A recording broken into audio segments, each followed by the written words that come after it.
and she's athletic, and she's mean. And all right, my second baby is my oldest daughter, who's about to graduate from the University of Tennessee. She's 22, and let me tell y'all, I know every crow thinks theirs is the blackest, but let me say that she is a beauty, and she is smart, and she's done very well in school, and she's in a sorority and done well with her sorority, and she's athletic, and she's mean, and we're scared to death of her. We walk on eggshells around her. She's not mean to other people or in public. She holds it in so that she can come home and like spew it out onto me. That's okay. That's God's way. But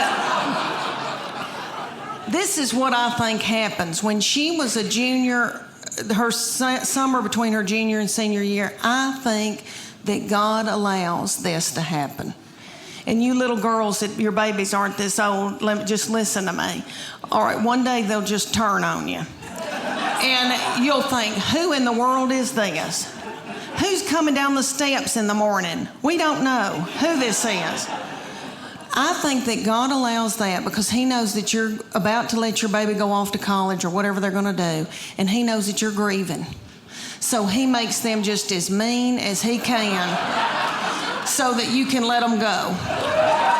And I believe that. That summer, the very breath that I breathed out of my nostrils made her so angry. We were not allowed to eat cereal in our own home because she couldn't stand to hear us chew. I don't mean to talk about her because she had a lot on her. She had to empty the dishwasher. Stuff like that. That's so hard. Okay, let me tell you about an example when she was probably your baby's age, y'all's little children, because y'all are so cute. Look, their thyroid's still functioning. Y'all still got hair. Good for y'all. Y'all got on little britches. Yay. Okay. When my middle one, when she was in elementary school, I was so blessed that I got to take them to school and pick them up every day in my minivan.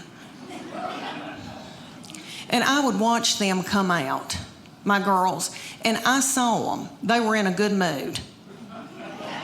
I saw it. All right, they would be goosing each other and waving to all the little children and the principal. See you tomorrow. Okay. Then they'd come over to my minivan, get in, slam the door. That middle one would take her backpack and sling me in the back of the head with it. She'd say every day something like, I'm starving to death. You don't have a piece of cheese in this car? Your driving's making me car sick. I hate her. Why did you have her? And the baby would be sitting over the back. She'd be going, Mom, Mom, Mom, Mom, Mom. And I'd say, what? And she'd go, Mom, Mom, Mom, Mom. I go, what? I'm listening. She could say some of the craziest things. She said to me one day, did Jesus ever have head lice? How do you answer that? I said, well, baby, I don't know. But if he did, I know he healed it.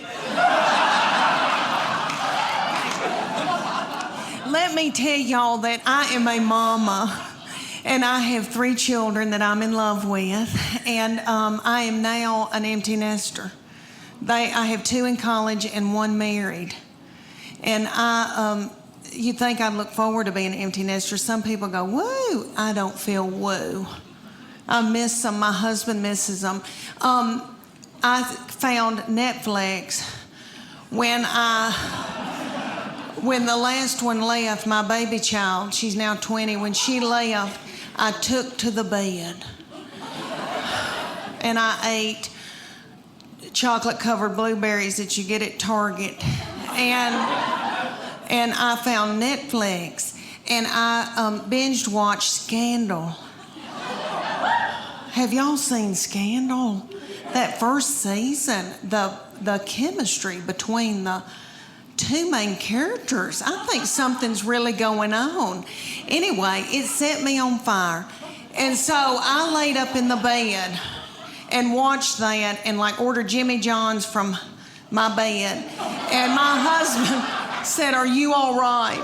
But I ended up getting sciatica from laying in the bed. I didn't get bed sores. I got sciatica and then ended up having to get physical therapy that cost $1,000 because of my deductible. But anyway, but I grieve so much over my kids being gone. All right, so when my husband gets home, he's as sad as I am. When he gets home, we just stare out into space. And he's very quiet. He's an introvert. He doesn't talk. He doesn't chat. So I just sit and talk to myself. And we have 2 beagle hounds, and we just sit and kiss them in the mouth. And they are yummy. And we go to bed. And a lot of y'all look really young in here, and I'm going to scare y'all to death. But I'm going to tell y'all, look at these young girls right here. I'm going to tell y'all what your future is going to be, okay? All right, when you get to be about your mid-40s, you're going to start a thing called perimenopause. It's before you go through menopause, and it makes you crazy. And you sweat in the bed at night. Okay, and all your hormones get messed up. All right, I go to the bedroom, and I am so hot at night that I put the air on 68 because I don't want to die. My husband puts it back up on 70. And he says, "You're freezing me to death." He's having to wear pajamas for the first time in our marriage. Okay. He said, "I can see my breath." That's a lie. But I know he is cold because one time he had to wear a toboggan.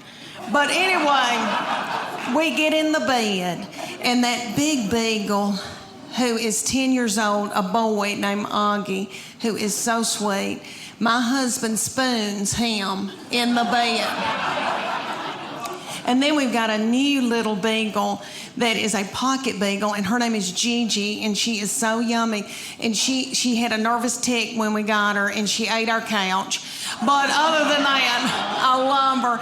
And she gets in the bed, and she backs her little butthole up against my head at night, right here. And when we get, all right, so when my husband spoons that big one will wall his eyes at me and looks like, "I don't want him. I want you." So when my husband drifts off to sleep, that big beagle scoots over and then gets in the crook of my legs. So through the night, I break out in a sweat because I'm in perimenopause, and it's right here in the back of my neck. Dr. Oz said it.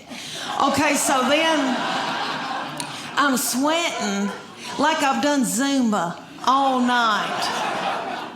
And my husband snores. It depends on if he's put on weight. If he's stressed out at work, he'll put on weight. He'll eat a bunch of white flour. And then he snores a different way. But if he's playing tennis and he's watching what he eats, this is really how he snores. He starts going, pew, pew, pew. It's enough to kill you. Okay, you can set a watch by it. Sometimes it's just a puff of air, and it's on my head with a butthole right here, with a big beagle right here. So that's your nighttime routine of perimenopause. Look at how beautiful they are. See, they still have their bloom. Good Good for y'all. Y'all are probably out doing yoga. Okay, I have given up. All right. Let me tell y'all how this all started between me and my husband. We met at the University of Tennessee while he was stalking me. He was so tickled with me. Okay, he was getting an MBA. I was finishing up my undergraduate. He is so smart and such an overachiever that he had already gotten an undergraduate, worked for 2 years, and got an MBA. I was just finishing mine up, my undergraduate, because I'm so fun. And I thought, oh my gosh, he is so smart. He can do math. He can reconcile a checkbook. There's no telling where we're going to go, what we're going to see, how we're going to live. Well, we graduated and he decided to buy a used mobile home business in Bean Station, Tennessee. And I know y'all don't know where Bean Station is. In the foothills of the Appalachian Mountains. Did any of y'all ever see Deliverance?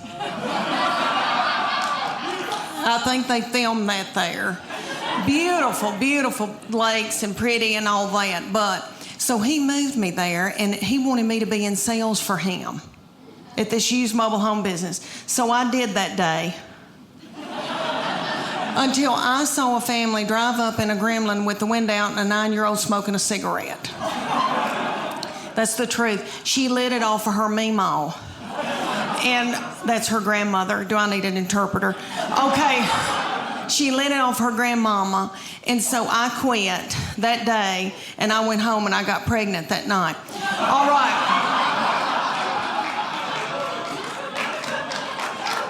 Thank you. Thank you. I had 3 babies in 4.5 years. Yeah, it hurt. It did. I was pregnant and or breastfeeding for 6 straight years in the foothills of the Appalachian Mountains. And let me tell y'all, when I found out about my 3rd baby, I feel terrible how I reacted, but I was so overwhelmed and so tired. But I knew that day I didn't feel right. I thought, what is wrong with me? I'm tired and I kind of feel sick. And I thought, oh my gosh, surely I'm not pregnant this quick after this, because my girls were 20 months apart. So I had to know. I was crazy. I drove to the Walmart in the foothills of the Appalachian Mountains, and I took my 2 babies with me in the diaper bag and all that stuff you take with you, and I went into the Walmart and bought an EPT pregnancy test. I took it in the stall, and I tinkled on it. And my 3-year-old boy looked at me and said, what, is it positive? And it was. And I drove home just as fast as I could, and I called my husband at work, and I said, you're trying to kill me, aren't you? Well, you're not going to, because I'm going to walk out in the woods and let the animals eat me.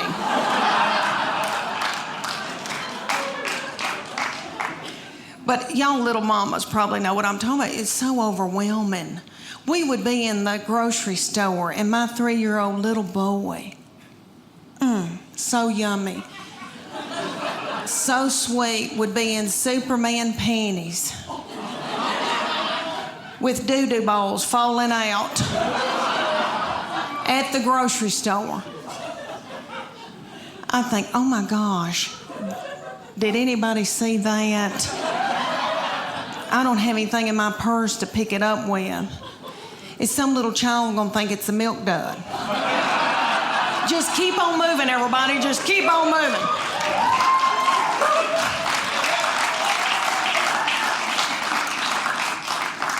Oh, me. All right, now they are grown. And I cannot believe it. It just flew by. My boy is 24 years old, and he is married. He got out of college. He met his college sweetheart his freshman year. He said he would never marry young, but he did, and he brought her home. And all right, who in here has had boys and girls? Can you clap?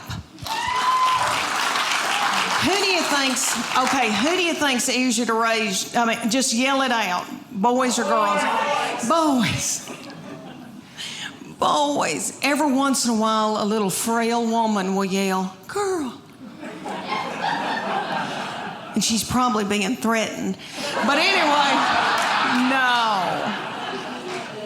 We love our girls. I love my girls. I truly do. And I know that when I'm in the nursing home, they'll be the ones to come and pluck my chin hairs. Because my boy will be off with his wife and her people. Because he said to me, he brought her home and he said, "You got a terrible look on your forehead." And I said, "Oh, it's nothing against her. It's just I'm jealous because I thought you would only love me." I know that's twisted. I know it is. But he was the best thing that ever happened to me. All right, my kids all yell at me and my husband, everybody's in a bad mood all the time. And he's the only one that's never fussed at me. And he was just the sweetest child growing up. And so when he said he was going to marry somebody and move off, it was awful. But let me say that I love her. And they live near us. And she's like another child to me. And it has been a blessing. She is very sweet and has forgiven me for my forehead looks. But anyway, but he said to me right before they got married, he goes, "Mom, she's going to be my immediate family. You're now my extended family." He said, "Mom, that's biblical." I thought, why did I show him the Bible? Let me tell you all about him. He's an old soul. Have you ever met anybody that was an old soul? He was born an 80-year-old man. He has had a garden since he was in 6th grade. He plays the mountain dulcimer and the banjo. He woodworks. He makes spoons.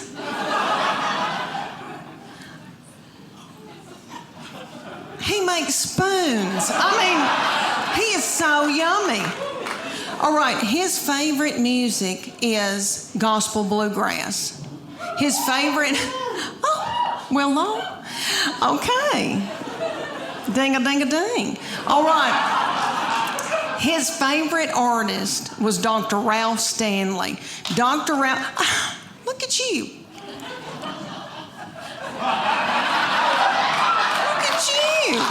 Knowing who Dr. Ralph Stanley is. Okay, for those of you who don't, he was on the Oh Brother Where Art Thou. That is probably the most famous thing he did. But he was the godfather of Mountain Soul. He ended up dying at like 92.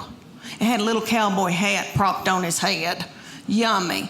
Okay, he would come through Knoxville and I would take my son to see Dr. Ralph when my son couldn't drive. They propped little Dr. Ralph up on stage because he was so old. I almost threw my panties at him because that's what you do to Tom Jones. And I love him. But anyway, I was standing there listening to Dr. Ralph Stanley singing gospel bluegrass, and I think to myself, how many teenage boys are listening to this? What are teenage boys listening to? Rihanna, Waka Flocka Flame, some of that nasty goings on. I thought, wouldn't it be funny if I had to yell at my boy, "Turn that gospel bluegrass down. You're out of control. If I hear I saw the light one more time." All right, here's another example of meanness. My middle one is in a sorority at the University of Tennessee, and a lot of those little girls will come home that can't go home on the weekends. They'll come to our house, and I can cook for them. I enjoy it, I really do. And they can wash their clothes. Well, one little girl came, and I washed that little thing's clothes because she stayed 2 days. And all I said to her was, "Katie, you're so tiny. Your little underwear looks like a slingshot." That little girl thought it was funny, and my baby looked at me and went,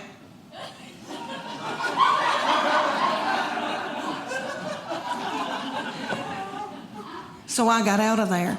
And then when that little girl left, I came back in, I said, "What's wrong with me saying that her little panties look like a slingshot? I wish somebody'd say my panties look like a slingshot." You boys in the front row, Y'all want to know what my panties look like? Did y'all ever watch Braveheart and Mel Gibson? You remember that big old catapult when they'd pull that big thing back, put a ball in it, fling it, and kill a bunch of women and children with it? That's what my panties look like. Thank you.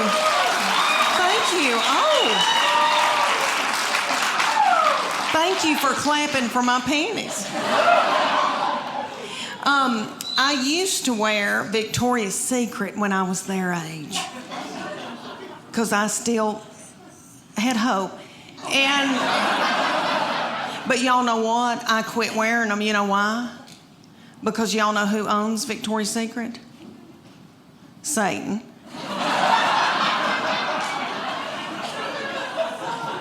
And I don't wear my panties for evil. So that was cutting me in two. They just got to be too little. So I bought Somas. Anybody here giving up like I have? Anybody here wearing Somas? No? Let me tell you about Somas. They're the best thing that's ever happened. Okay, because they've got a whole line of nightgowns and underwear and all this stuff that's called Cool Nights. Because it pulls moisture away from you in the night. Yay. To keep you from having a stroke. Because you're going through the change and you're sweating. Dr. Oz, are y'all with me? So, it has a dry fit technology in it. So you boys could play golf in them. I'm not kidding. They're not pretty, but anyway, that's what I wear. Let me tell you a little bit about my husband. My husband is very smart and very quiet and an introvert and does very well, and then married me, and we've been exactly the opposite, but it has worked. He's a big man. He's 6'4". He can kick a door in, and I like that.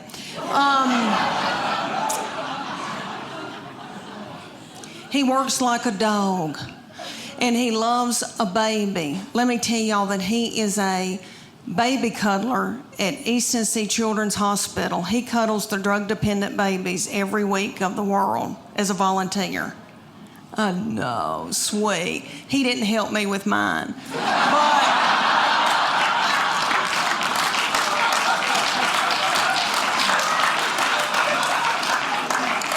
because he was out making a living and paying for all this. We've got 2 still in college, and I wanted a 4th baby so bad. When my baby child went to kindergarten, I nearly grieved myself to death. I thought, Lord, what am I going to do with all this time on my hands? I hope I don't get hooked on whiskey and start honky-tonking. And about 3 weeks into her going to kindergarten, I was like, woohoo! Woohoo! Now I can go get a pap smear without somebody sitting on my head.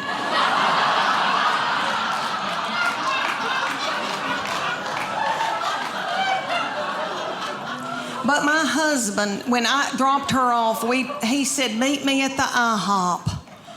Because he knows that pancakes get me through a hard time. And I was crying, and I said, I want another baby. And he said, why don't you get a job?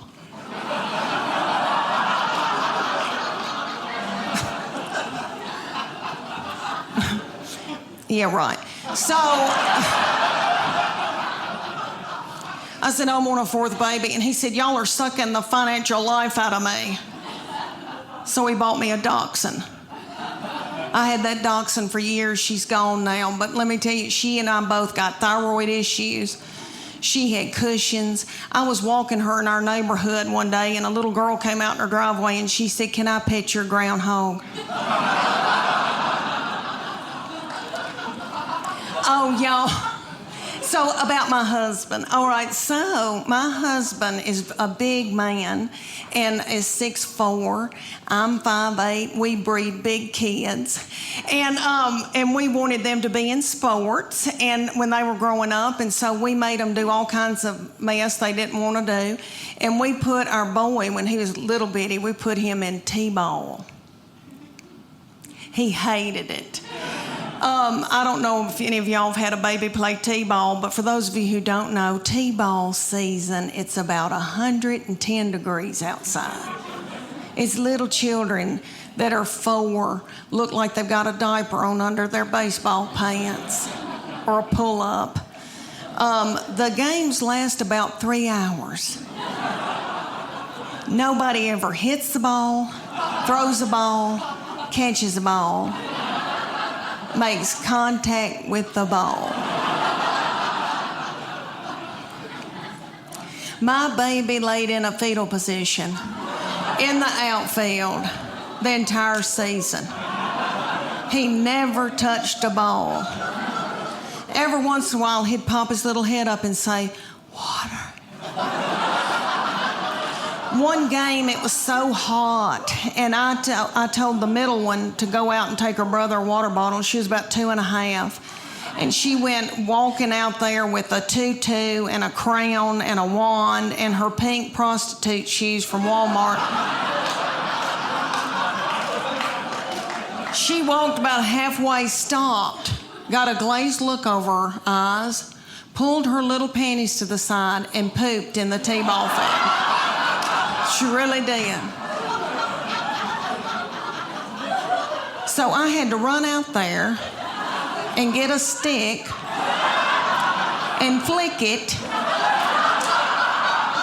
into the woods because I didn't want another child to step in it or think it was a milk dud. He would not play sports for several years because of that trauma. And then ended up playing football and cross country and a bunch of stuff, and still he likes to mountain bike and hike and do scary things, but he likes to come, out west to do it. And he's a fly fisherman. Can y'all tell I'm in love with him? Okay. All right, about the sports. I played sports. I wanted them to play sports too. I know y'all are thinking, you sissy thing, you did not. But I played basketball. Thank you. I need that. It was the early 80s when I played, and I had really big hair. I used to hot roll my hair to play ball. We all did. Okay. So, and I am from such a little bitty farming community, and it's 500 people in Middle Tennessee, and we didn't know what waterproof mascara was. So by the end of my games, I looked like, say if Tammy Wynette and Alice Cooper had a child together.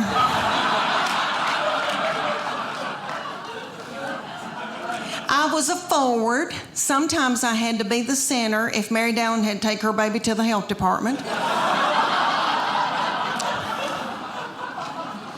My husband is very smart, does very well. We are sucking the life out of him. He is a nice-looking man, but he has a receding hairline, and he hates it. I think it's handsome, but he hates it. So I said, why don't I take you to my hairdresser, and we'll get her to buzz you one of those haircuts real close to your head, like Justin Timberlake. You know what I mean? Like real close to the head. Well, we did it, and we didn't know his head was pointed.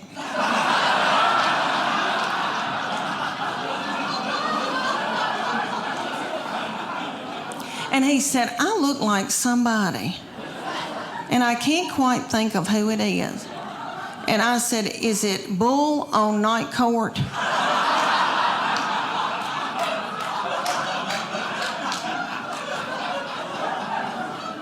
He said, no, that's not who I was thinking about.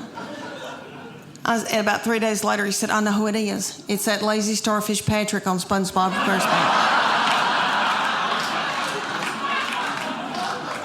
I got to get a thing of water, honey. I'm spitting cotton.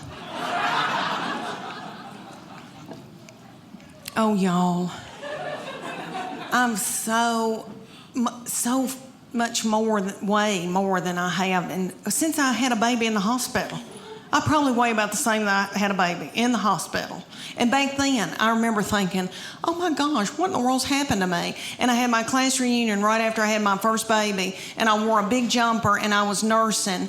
And I remember like drinking a Diet Coke, and my breast milk shot out the front of my dress. And then one of my friends from high school said, when are you going to have your baby? And I was like, I've had my baby. But anyway, I feel fat, and it's my hormones. I have no testosterone. I went to the doctor. I had no testosterone, no progesterone. I have way too much estrogen, which evidently makes you bitter and angry and hateful. That's what my family says. I think they're bitter and hateful and angry. But it has messed up my weight and all that. Well, that, and I've been eating white flour. But I have been on every diet in the world.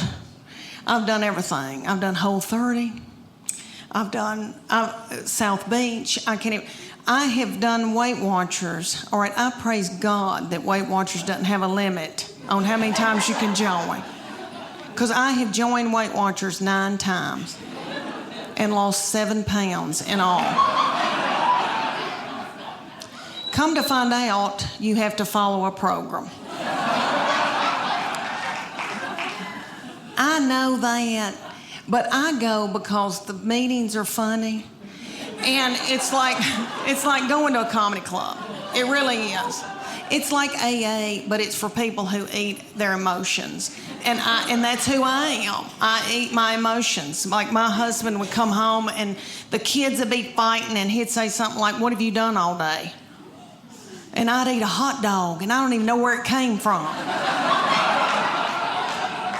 Well, I had to keep from drinking whiskey. I didn't want to get hooked on whiskey with little children.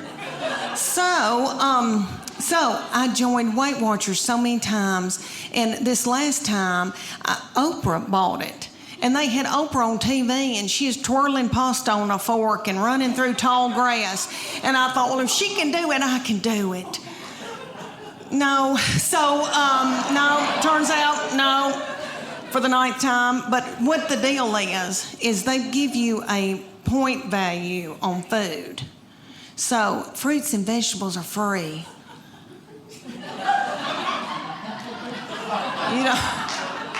You don't care, really.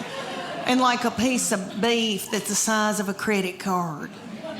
It's like 5 points or something like that. You don't want any of that. You're so hungry when you start that you could eat the wallpaper off the walls. You want a Snickers bar, but they're like 12 points. My sister goes on it every time I do, and she'll call me and she'll say, it's noon, and I've eaten all my points. Oh, y'all, I've done every kind of exercise in the world, and when I was y'all's age, I was so gung-ho, and I wanted to go and do, and I wanted to be firm and tone, and then one day I just said, I don't care. But, and that's a good feeling too, but when I was y'all's age, I was big into CrossFit. Do y'all have CrossFit here? Ooh, I hope y'all don't end up in a boot. All right. It is bad mamma jamma. And it came to Knoxville, and these young boys in their early 20s opened it up, and they were darling. And they both had little fannies that looked like baseballs. And I wanted my fanny to look like a baseball. So I got my good friend Becky. Becky and I joined CrossFit together. For those of you who don't know, it's like military moves, push-ups, pull-ups, that kind of thing. They'd put a big tractor tire in the parking lot, and they'd set Becky in it, and I'd pull her across the parking lot while she held her purse. Well, these boys came to us one day, and they said, hey, we're going to have a contest, and whoever wins it gets 3 months of free training. And it's going to be for the women and for the men. It's going to last 10 weeks. We're going to take your before and after picture, and then the whole gym's going to vote on whose body has changed the most. And we were like, yes. So one day, we show up, didn't know it was picture day. I had on a horrible looking sports bra that had lost all of its support, and I should have bizzed it the night before. It had a gray tint to it, and it really wasn't gray, it was white. And if I'd have known it was going to be a picture day, I'd have gotten a spray tan. But anyway, they said, take your top off to me and Becky, and they go, just leave on your sports bra and your spandex, and we're going to take your picture. And I was like, whoa, wait a minute. And I didn't want those little boys to not ever want to marry and have children. So I said, Becky, me and you, we're going in the back. I said, I'm taking Becky's picture and she'll take mine. So we went in the back room, and Becky went. And I said, what are you doing, Becky? Don't you want to win this thing? I want to win it. So I took my spandex and shoved it under my stomach and went.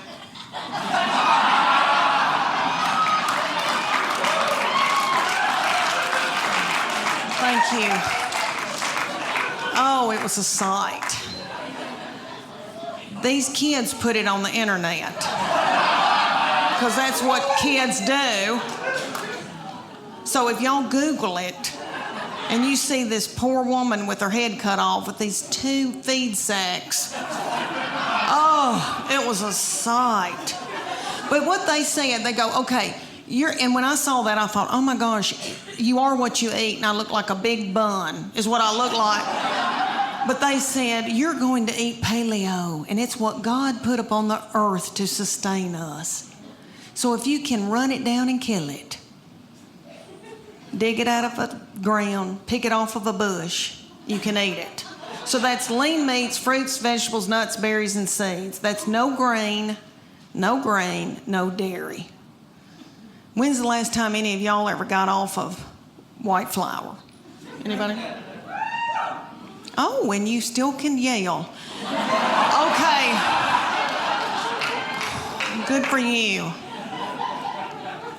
Oh my gosh, I had the shakes. Becky and I both were shaking. We drank a bunch of coffee. Then we had to have our teeth whitened. Anyway, my husband said, you are so hateful. Will you please eat a piece of white bread?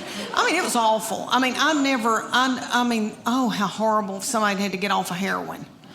I mean, and I don't know what that's like, but I watched Shaft when I was little, and I remember it being a booger when somebody had to get off of heroin. This felt similar. It may not have been. Anyway, they took the after picture, and I made sure I had a spray tan. Let me tell you that, honey, because a spray tan takes 12 pounds off of you. Anyway, I had a spray tan. I had on a really cute sports bra and spandex. And I took mine, and I'm ashamed to tell y'all, but I won that thing. Oh, thank you. Thank you. I'm so ashamed that y'all are giving me that love. I know y'all are thinking, what happened, Leanne? I tell you what happened. I spotted a tortilla. That's what happened. Oh, y'all, it is summer finally.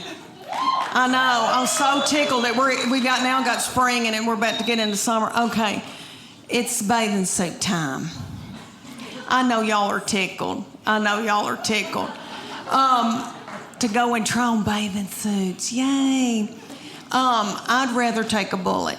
But it's that thing everybody has to do. I did a big show for a bunch of women one time, and a woman came up to me and said, have you ever seen the swim dress at Land's End at Sears? And I was like, no, I'm not dead yet. But she goes, no, I'm not. It'll change your life. So I go to the Sears in my hometown. Have y'all been to Sears lately? There's not a soul in Sears. There's nobody shopping, nobody working. The lights are all on. I thought, are they running dope out of Sears? But I got a swim dress and I'm beautiful in it. I am beautiful in it. It covers up all my boogity-boo.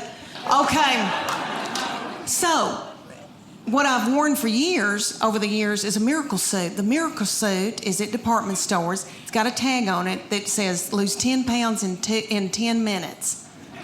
And you do, because you sweat yourself to death trying to get it on.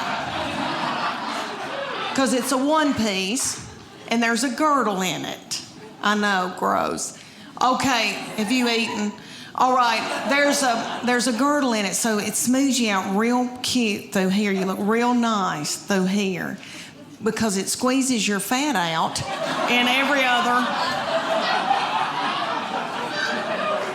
hole. And don't get it wet. Somebody will have to cut it off of you. So I bought it for years. I bought it and I looked terrible in it. And I knew it, so I'd buy a big sarong and like wrap it around my body and then act like I'm reading a book. Okay, so my good friend knew that I was buying miracle suits. She goes, I want one. So she took her 14-year-old girl and they went to the department store and they got in the dressing room and the 14-year-old was sacking her mama up in this bathing suit. They both broke out in a sweat over their lip. And the 14-year-old said, ooh, gross. Mom, put it back, let's get out of here. She said, I can't, I gotta buy it. I just peed in it. Thank y'all so